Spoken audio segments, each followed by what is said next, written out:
হয়েছে। আচ্ছা, এবার আমরা কটা নরম রেখে কলা পাতা কেটে দেবো। তো দেখো আমরা কলা পাতা কেটে কী করতে চলেছি। আমি রান্না করে সাউন্ড বন্ধ করে দেবো। সিদ্ধ হবে না।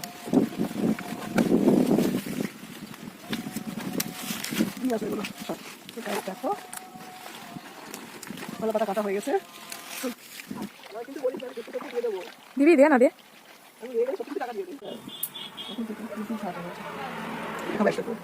ধনে পাতা, পেঁয়াজ কুচি, কাঁচা লঙ্কাগুলোকে এখানে হচ্ছে মাঝখানে চিনা হয়েছে, ঝালটা ভালো মতন বেরোয়। সাথে নুন স্বাদ মতো, লঙ্কা গুঁড়ো, হলুদ গুঁড়ো, গরম মশলা, ধনে গুঁড়ো, জিরে গুঁড়ো, আদা রসুন বাটা, আদা বাটা, কালো জিরে আর হচ্ছে সর্ষের তেল।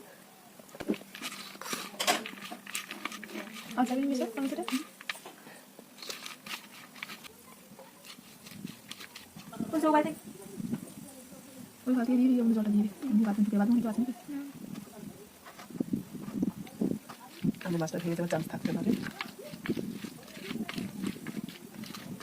একটার পর একটা সাজিয়ে নেব। আমি এডিট করে নেবো সব।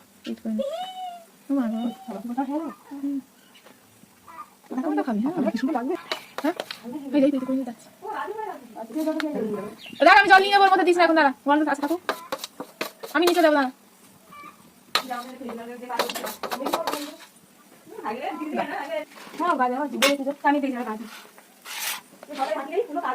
হ্যাঁ তাড়াতাড়ি খেয়ে নেবে,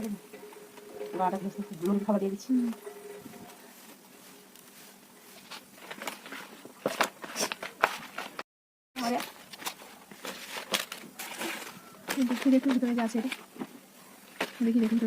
ভিতরে আমরা দিয়ে দিয়েছিলাম অবতার মোড়কটা।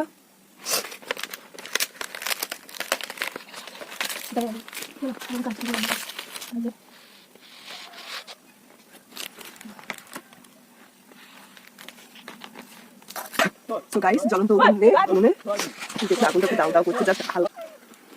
ওই জন্য বলতে সুতরাং টাইপ করে মারতে।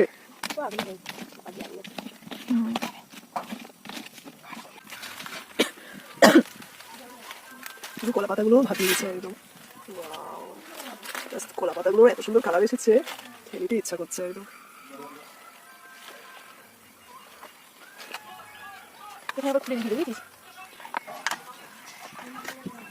এই তো বন্ধুরা দেখতেই পাচ্ছ কত সুন্দর।